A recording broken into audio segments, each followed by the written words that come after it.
శివయ్య బోలాశంకరుడు అని కాసిన్ని గంగాజలం ఆయనపై అభిషేకం చేస్తే తరించిపోయి భక్తుల కోరికలు నెరవేరుస్తాడని అందరికీ తెలిసిందే. కానీ ఆ మహాదేవుని మీద భక్తితో ఒక పిల్లవాడు చేసిన పనిని చూసి సాక్షాత్తు ఆ పార్వతీ పరమేశ్వరులే భువికి దిగివచ్చి పిల్లవాడిని ఆ కుటుంబంలో సభ్యులుగా చేర్చుకున్నారు. అతనెవరో కాదు, చండీశ్వరుడు. ఈ పేరు చాలా మంది వినే ఉంటారు, కానీ చండీశ్వరుడు అంటే ఆ మహాదేవుని మరో రూపమే అని అనుకుంటారు.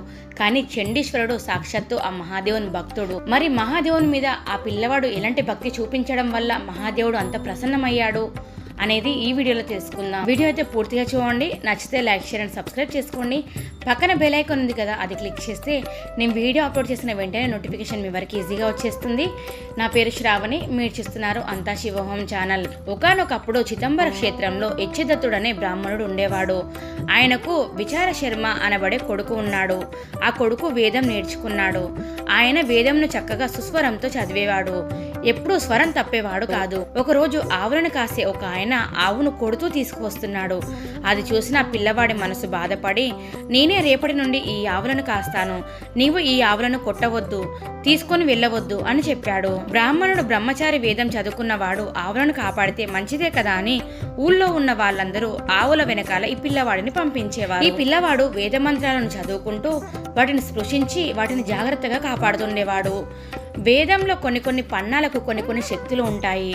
ఆవుల్ని రక్షించడానికి ఆ పన్నాలను చదువుతూ వాటిని కాపాడేవాడు.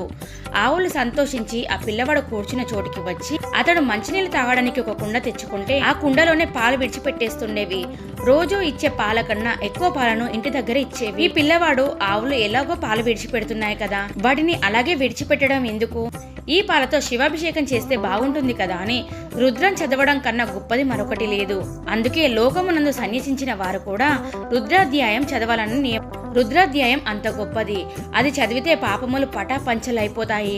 అటువంటి రుద్రం చదువుతూ ఇసుకతో శివలింగం కట్టి ఈ పాలను తీసి రుద్రాధ్యాయంతో అభిషేకం చేస్తూ ఉండేవాడు. ఒకరోజు అటు నుంచి వెళ్తున్న ఒక అతను ఈ పిల్లవాడిని చూసి, అయ్యో ఈ పిల్లవాడు ఇలా పాలన్నీ ఇసుకలో పోసేస్తున్నాడు, ఇంకా ఆవులు ఎన్ని పాలిచ్చాయో అని వెళ్ళి ఆ పిల్లవాడి తండ్రికి చెప్పాడు. చెప్పగానే ఆ పిల్లవాడి తండ్రికి కోపం వచ్చింది.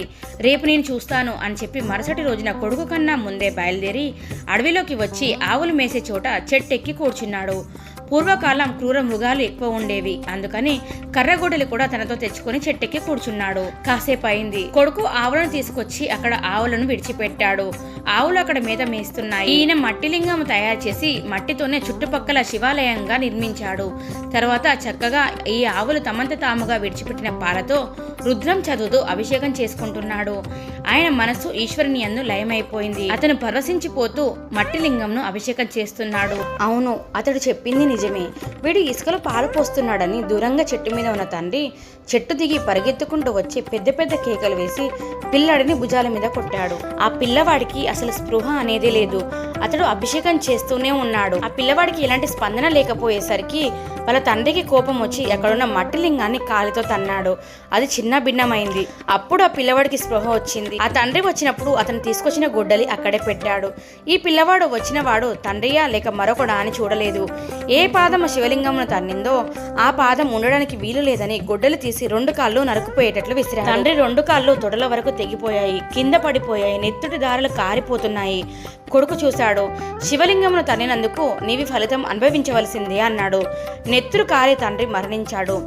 ఆశ్చర్యంగా అక్కడ చిన్న భిన్నమైన మట్టి లింగంలోంచి పార్వతీ పరమేశ్వరులు ఆవిర్భవించారు. నాయన, ఇంత భక్తితో మమ్మల్ని ఆరాధించావు, అపచారం జరిగిందని తండ్రి అని కూడా చూడకుండా 2 కాళ్ళు నరికేశావు. మనుషుడవై పుట్టి తపస్సు చేయకపోయినా వరం అడగకపోయినా నీకు వరం ఇస్తున్నాను. ఇవాల్టి నుంచి నీవు మా కుటుంబంలో 5వ వాడు. నేను పార్వతి, గణపతి, సుబ్రహ్మణ్యుడు. 5వ స్థానం చండీశ్వరుడిదే. నిన్ను చండీశ్వరుడు అని పిలుస్తారు. లోకంలో వివాహం అయితే భర్త భోజనం చేసి విడిచిపెట్టిన దానిని భార్య భాగం అని పిలుస్తారు. భార్యకు దానిని తినే అధికారం ఉంటుంది. దానిని ఎవరు పడితే వారు తినేయకూడదు. భార్యకు ఒక్కదానికే ఆ అధికారం ఉంటుంది, అది పత్ని భాగం. కానీ శంకరుడు ఎంత అనుగ్రహం చేశాడో చూడండి. పార్వతి, నేను ఈవేళ చండీశ్వరుడికి ఒక వరం ఇచ్చేస్తున్నాను. నువ్వు అంతఃపురంలో నాకు భోజనం పెడతావు కదా, నేను తిని విడిచిపెట్టిన దానిని చండీశ్వరుడు తింటుంటాడు, వేరొకరు తినరాదు అని అన్నాడు. ఆ చండీశ్వరుడు ఎప్పుడూ శంకరుని ధ్యానం చేస్తూ ఉత్తర ముఖంలో కూర్చొని ఉంటాడు. చందీశ్వరుడు బహిర్ముఖుడై ఉంటాడు. ఎప్పుడు కళ్ళు మూసుకొనే ఉంటాడు. ఎప్పుడు శివధ్యాన తత్పరుడై ఉంటాడు. ఆయనను పిలిస్తే ఆయనకు కోపం వస్తుంది. అందుకని ఆయనని ధ్వనిచుండు అని పేరు. మనలో చాలామంది తెలిసి తెలియక శివాలయంలో కొట్టిన కొబ్బరికాయ ఇంటికి తీసుకువెళ్ళకూడదని గోడల మీద పెట్టి వెళ్ళిపోతుంటారు. ప్రసాదం ఎప్పుడు కూడా తిరస్కారం చేయడం మహాదోషం. చండీశ్వర స్థానమందు తప్పట్లు కొట్టకూడదు.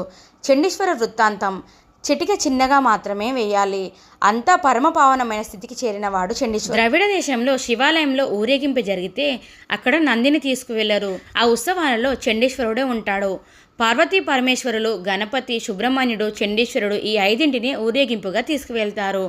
పరమేశ్వరుడు చండీశ్వరునికి 5వ స్థానం ఇచ్చారు. అదే మన భాగ్యము. అందుకే శివాలయం, విష్ణువాలయం ఈ రెండు లేని ఊరు పూర్వం ఉండేది కాదు. ఈ రెండు తప్పకుండా ఉండి తీరాల్సిందే. చూసారు కదండి, ఆ చండీశ్వరుడు ఆ మహాదేవునికి ఎంత పరమభక్తుడు. ఆ శివుని అనుగ్రహం మనపై ఎల్లప్పుడూ ఉండాలని కోరుకుంటూ, మీకు ఈ వీడియో నచ్చితే తప్పకుండా లైక్ చేయండి, షేర్ చేయండి. ఎవరైనా కొత్తగా మన ఛానల్ చూస్తే మాత్రం తప్పకుండా సబ్స్క్రైబ్ చేసుకోండి. పక్కన బెల్ ఐకాన్ ఉంది కదా, అది క్లిక్ చేస్తే నేను వీడియో అప్లోడ్ చేసిన వెంటనే నోటిఫికేషన్ మీ వరకు ఈజీగా వచ్చేస్తుంది. Thank you for watching.